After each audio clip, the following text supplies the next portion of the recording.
Yo, yo, yo, yo, what's up, what's up, what's up? It's your boy, Pastor Ron, and welcome to Game Day Gospel, where the two things I know about are sports and Jesus. Yo, listen, it's a calm day. Today is football Saturday, and we want to talk about the comings and goings this weekend so far.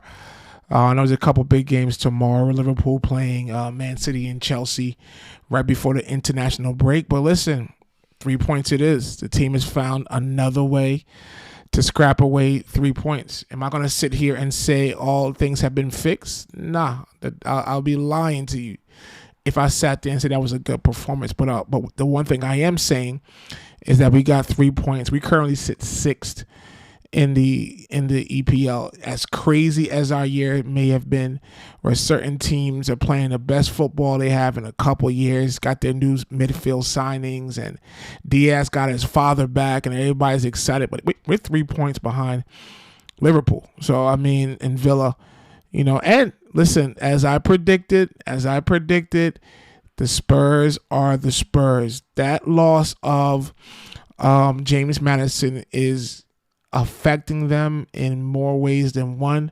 So their swoon is about to begin, and it's about to open up another slot. So it's interesting to see how the pool plays tomorrow as well, because we're chasing them, and they didn't play that well last week. They struggled against Luton, the team we just got 3 points off of, by the way. They struggled against Luton, and they play Brentford tomorrow, which should be a win. But the same thing was said last week. And when we come back from the international break, they play Man City. You feel me? So things are about to get spicy up in the EPL. But yeah, so just to talk about this game, let me tell you something, bro. The only positive, I can't say the only positive. The biggest positive that I'll take is that we got 3 points.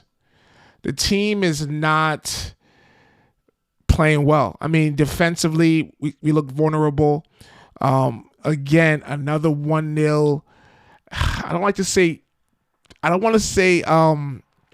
lucky, but it wasn't like tremendous build-up in the goal, and we sat there and we won.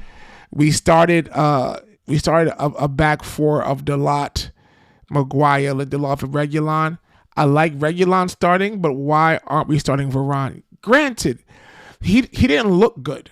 He was doing the percolator when he came into that game against Copenhagen. He wasn't playing well. I'm not going to talk about it. But listen, as I discussed yesterday, I'm gonna touch on it again. Let me just pull up the exact numbers, because cats think it's a game out here.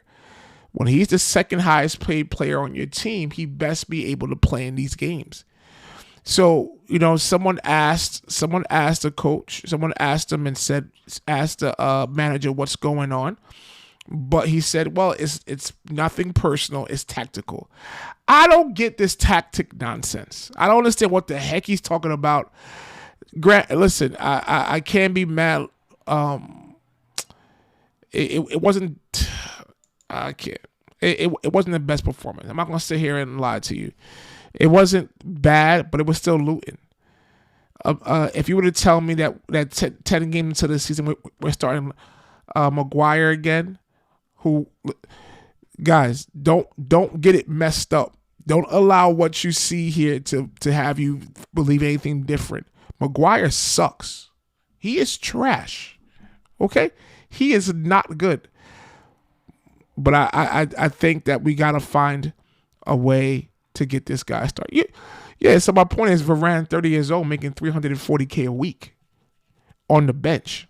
Yo, we currently have on the bench $340 a week in Varane, $250 a week in Mason Mount. Was at $590.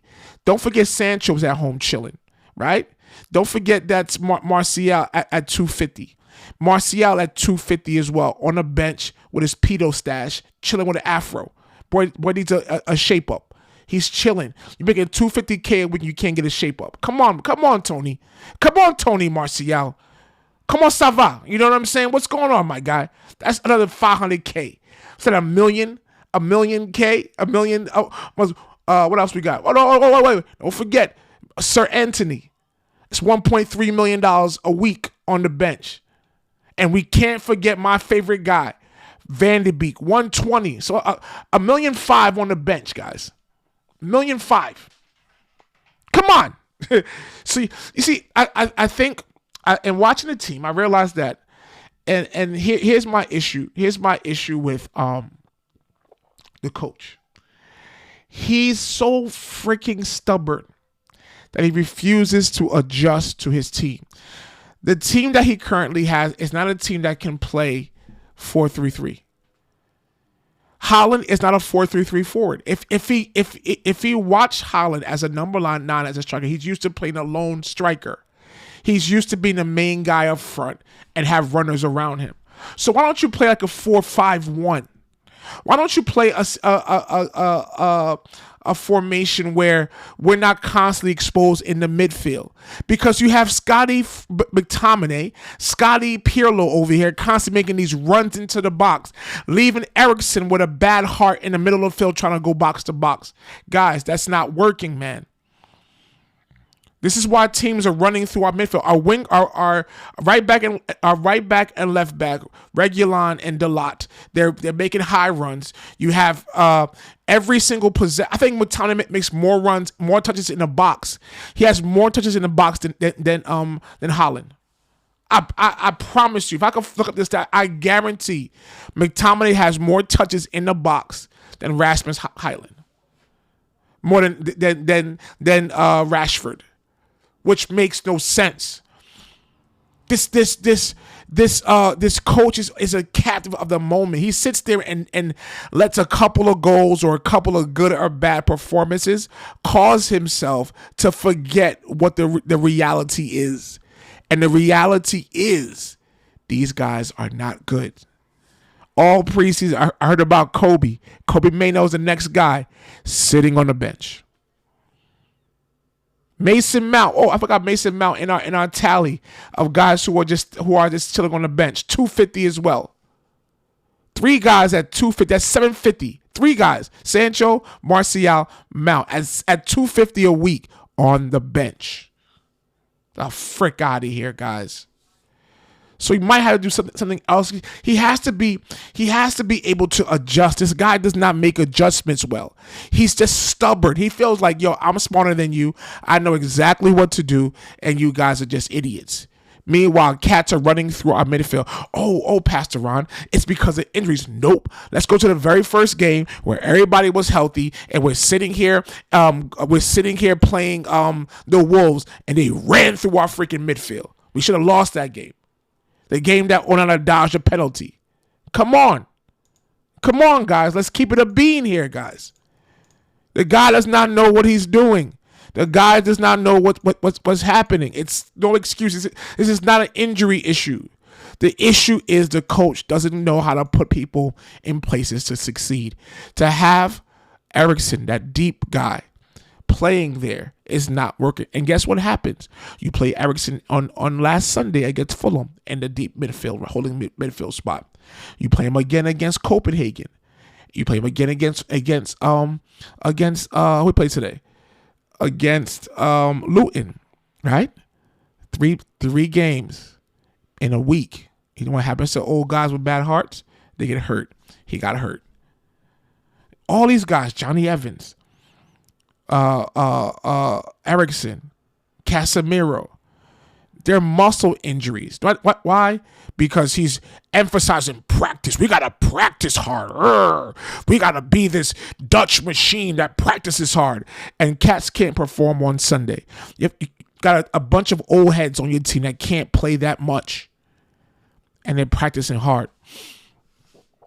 So now I can't. Hey. I take the 3 points, but the team did not play well. Look very, very vulnerable. If Luton put a couple of passes together, that game would be a completely different game. So, listen, we take the win, 6 in the EPL, Villa and the Pool still have to play tomorrow. Newcastle's currently getting slapped up by Bournemouth. I think that game is done. Last week it was chipped 2-0. 2-0. So Newcastle dropped the game. I told you guys, now it's a part of the year where folks are gonna start dropping games. You know what I realized as well. I think this team it was tough for me because I was sitting here rooting for a loss. Because I was hoping with a loss, this coach would get out of here. Now the narrative is going to be up. They figured it out. This coach is probably smiling, kicking his heels like that he's sitting here talking about, yep, we figured things out. Things are going to be fine. We're going to win. Leave us alone. Man U is bunkered down. Nah. Just played a bad team that couldn't find a goal. Same thing as last week. A 1-0, back-to-back 1-0 wins against Fulham and Luton are not impressive victories because now it's about to get real. Now our fixture is about to get real. So we have to understand that things about to pick up, about to play Everton right after the John. We're about to play them. We're going to go back into Champions League. We're going to Turkey to play Galatasaray, bro. It's going to be a problem. But listen, that's it. Nah, frick that. No, damn. Ugh. I'm just going through. Ugh. All right, all of you guys that say everything's figured out. Here's our next run of games. We play Everton, who's playing a lot better. Playing Galatasaray in Istanbul. Then in December, first week of December, then we play Newcastle, right? Then a midweek fixture against Chelsea, who's playing a lot better. Then on the 9th of December, we play Bournemouth, who just slapped up Newcastle. Then we play Bayern at Old Trafford, our last game of group stage. Might as well just sit all our regulars because this game is not going to matter. Then we play Liverpool. Don't forget 7-0 last year. 7-0. It's our chance for revenge. Let's see if our coach will learn anything. Play Liverpool. After that, on the 23rd of December, we would play West Ham. Then after West Ham, the last of our gauntlet on December 26th, we play Villa. So in 9 days, play 3 games. We play Liverpool, West Ham, and Villa. Talk to me then. All you guys that say we figured things out, talk to me then. Talk to me then. And see if things have gotten better. By then, certain men should be back from injury, and things should be figured out. Let's see how this thing works out. Let's see how this to me will determine this team's fate in this little section of games right here. Again, I don't expect much out of the UCL games. I think we're out the Champions League, but outside of that, we're that's where we're at. Off to international break. This week is going to be a week of discussing, I believe, changes in ownership. We shall see. Is it going to change much? I don't think so. But I don't really care at this point. I don't really care about this. I don't worry myself about Glazers, about ownership, because end of the day, yesterday I shared with you the wages. If you want to get more detailed, make sure you go through my most recent podcast. But we have the highest payroll in the EPL. We pay 3.9 M's a week in wages, $207 million a year. Number one. So they're putting money, and you got teams like Liverpool, annual wages at 136. Teams like Newcastle, wages at 84. So save that talk. I get the structure thing. I'm not downplaying that. Folks are crying for a new stadium. I'm not downplaying that. But I'm also at a place where I'm sitting here and saying that we have to learn to focus on the right things and stop making excuses. So a couple of things I want to point out about this match. So first thing, big ups to Marcus Rashford, because he's actually playing decent on that right side. I didn't think he could. I don't know if he's just like, yo, if I don't do it, I have no choice. But he's actually playing a decent right wing.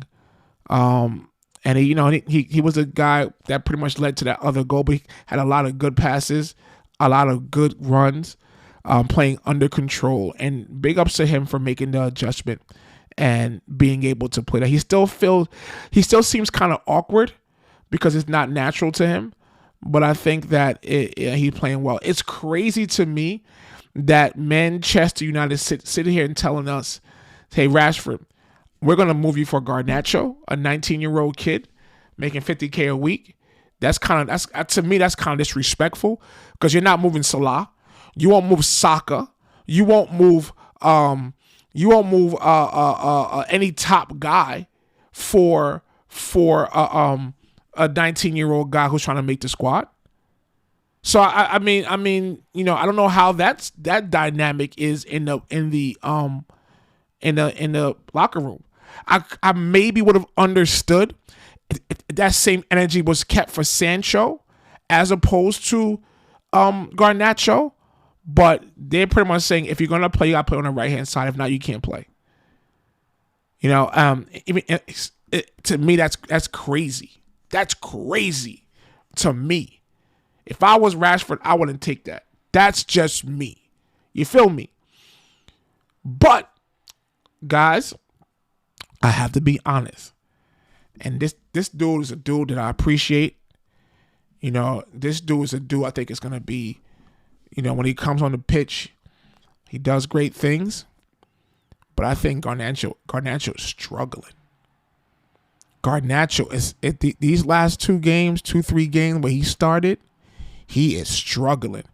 There was a game, there was a pass that Hojlund gave him right on to him versus the keeper, and he became 21 Savage and had 21 touches in the box, and they stopped it.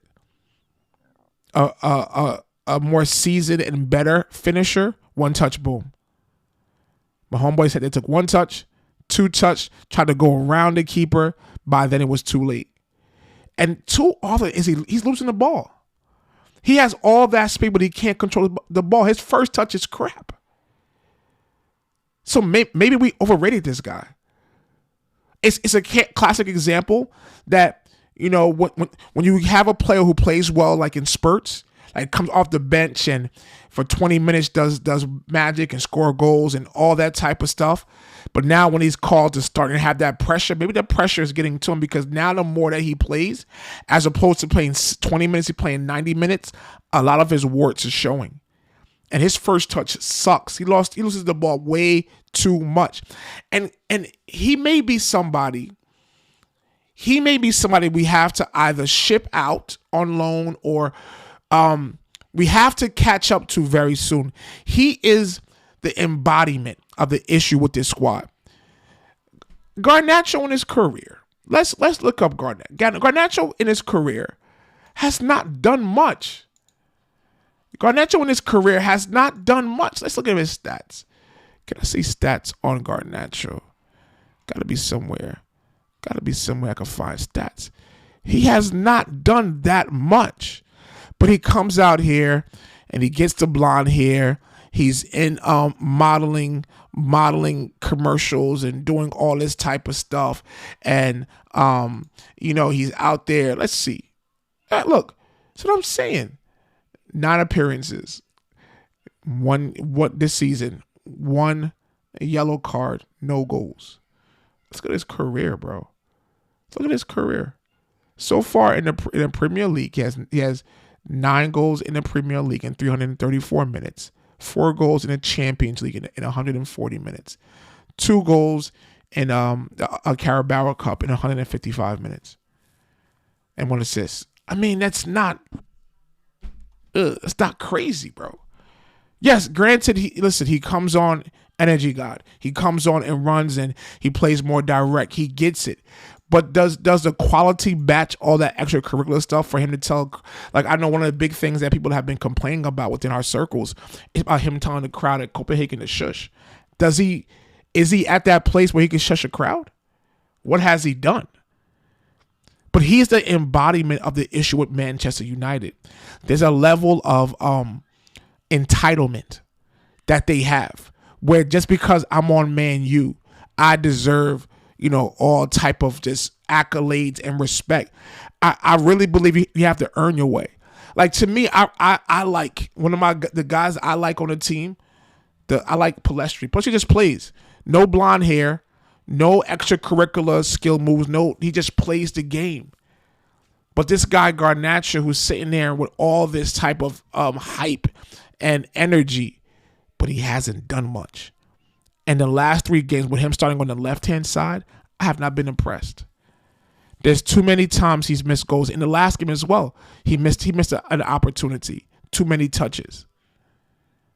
So I think what we have to create in our team a culture of prove yourself first.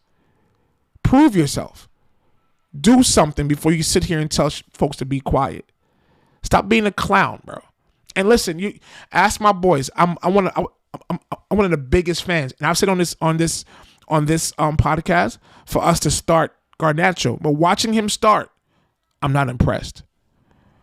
He needs to get things together over the break, because he's sitting here, and for a guy that's doing a lot of extracurricular stuff, again, blonde hair, he's in modeling campaigns, doing all this type of pointing to the crowd, shushing the crowd. Can you score a goal? When Hojlund gives you a perfect pass to score to the keeper in the first half, put that ball away. Not allow yourself to get tackled and lose the ball. All that speed, but poor first touch. That means nothing. If you have all that speed and no first touch, go run track. Go run track. Don't play football. Because there's guys who are a lot slower, but they mastered that first, so they play under control and able to control the game. Yes, he has shown flashes. Yes, he is an energy god. Comes off the bench, but maybe that's who he is. Maybe he's just meant to be that guy off the bench that's not supposed to start every single game, because once he's out there for 90 minutes, his warts are exposed. So we have to be honest. We have to be fair. Because we sitting here and we complain about Saka. Saka is not performing in big times. We complain about this guy. We complain about Foden, where he was last year, and all these guys. And we yell about Anthony sitting there, because he's pretty much Anthony. Anthony was the same guy. High energy, but no quality. High energy, but no finishes. Same guy. Around the ball all the time, but no finishing. So I think we have to be fair and see, like, maybe this experiment was wrong. And now that he's out there like that, he's not the guy. He's not the guy. Again, I would personally get like, if I was doing something in January, I know we can't get too many big time signings. Even though we got Bruno in January, I would find another midfielder. Don't laugh. I'll find someone that could play wide and help, provide service into the box. I will get definitely another center back, a young center back, preferably African center back, because we need energy, bro. These Africans, these folks don't go out for hamstring, boy. They say wrap it up and let's go. I'll play with one leg, because I'm on 50K a week. I'm on 10K a week. In my country, if I didn't score goals, I couldn't eat. Those are the guys we need, bro. I've been saying that for years. Folks think I'm playing. You see France national team, they get it. All them guys are Africans, right out the jungles, these countries, these smaller countries. They just pretty much take their players. You speak French, now we give you a French nationality. Sit here and play the games, and these guys have a dog in them, bro. They go out there and get these guys. They pluck these guys right out of these countries to play for their national teams. But we want all these little pretty boys, bro. All these guys with fake noses, bro. All these guys will sit here with BBLs, bro. That's the kind of guys. That's the kind of guys we got on our team. But you got, man, with BBLs, bro, with fake abs. These are the guys we got on our team doing modeling, bro. Frick out of here, bro. So I mean, but 3 points are 3 points. Rest of the games, I told you guys. The Spurs are being the Spurs. With Madison being out, him being away, they did not look good. They caught an L today against the Wolves on a last-minute goal, but they did not play well. So it's possible that all the luster and all the enthusiasm around the Spurs might be gone. So that not having Madison is going to be a big blow. So I'm interested to see. So yesterday I did mention that, and the other team that I really wanted to talk about because I wanted to see them, out here how they perform without a couple of their best guys was Arsenal. Arsenal balled out, man. It took a while. It took a while for them to kind of figure things out. It took a while for them to kind of get things together, but ultimately they were able to sit here and play well. Havertz, their highest paid player, as we discussed yesterday. Havertz struggled once again, got subbed out in the 59th minute. Saka came back and he played. I think Trossard. Oh, he played. Okay, I thought he was off. He was hurt at halftime. But they got they're figuring things out. They got things together. They're gonna miss Odegaard. They're gonna miss this guy, but we're gonna see how that works out. But it was impressive. Like that's the point. Like you want to see team when they play bad teams, they impose their will. That's the sign of a good team. When things don't go wrong, they sit there and they find a way to win. So you have to big ups what you call these guys? Big ups Arsenal for what they're doing, for getting things figured out. Yo, it was a beast, bro, for Saliba, bro. Freaking A, bro. Freaking A. Saliba's a problem, bro. Maybe it might be a discussion for another podcast, but is he the best center back in the EPL? I mean, if you factor in age, I would say yes. If you factor in age, he, because I'm guessing the only other guy that we will probably be talking about is Van Dijk this year, but I don't know. He might be the best center back in the league. He played well, but it was good. It was not good. I don't even want to see. I want them to lose, but it was interesting to see them sit here and get this out of Burnley, who tried. I mean, again, they fought, but Arsenal did their thing and won that game, and they doing what they do, and just get dub 3 points on 3 points, man. That's the game, bro. Just getting 3 points. They were happy to get the guy that Rashford sponsored for he was the kid. They were like, for 35 cents a day, you could feed his family soccer. You know what I'm saying? So he's back and his family's fed. Rashford took care of him, took him from the orphanage, and now he's on the pitch, man. So Saka needs to step up. For a guy that's the next kid, the next guy, he's the man. He needs to step up, bro. 4 goals and 2 assists is not impressive. 4 goals, get out of here, bro. For him being the main guy, he has to step up, bro. So I think it was a good win for them, man. It's character building. That's what I always say, man. It's not just winning, it's how you win. This is my frustration with Man U. We're getting wins, but it's how you win. Because eventually in a long season, those things eventually get exposed. So yeah, so far it's been a good week. Boys got 3 points. Arsenal got 3 points. The Spurs dropped. So right now, I believe Arsenal's in second place. Man U is currently in 6th, right behind Villa and Liverpool, who still have to play. Let's see how these guys play. Let's see how these guys do tomorrow and see what's going on. So we want to see what happens. We want to. Right now we're sitting and waiting because Hojlund and Eriksen are hurt. Hojlund and both have hamstring problems. I don't know. So we're gonna sit and wait.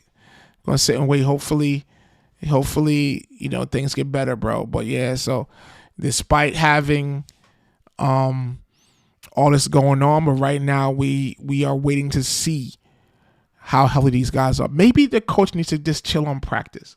What do they do at practice? Do they run laps all day? What do they do? Do drills all day? I don't get it. I don't see anything on the pitch. I don't see no style, nothing on the pitch. So we'll wait and see. So the win comes. It's a good thing. The positive is the fact that we win. But then the negatives are the fact that Hojlund is hurt and that we still play like crap. We also got Eriksen hurt. So the fact that Eriksen hurt, it gives us a chance to see more of Mason Mount.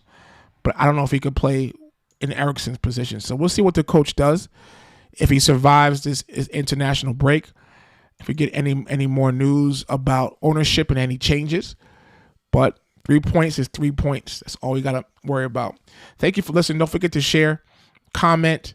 Guys, please make sure you comment on the podcast. That is important. Make sure you follow the podcast so you can not only get every episode sent to you, but also it helps out the movement. So thank you for listening. I appreciate you guys. God bless you guys. Peace.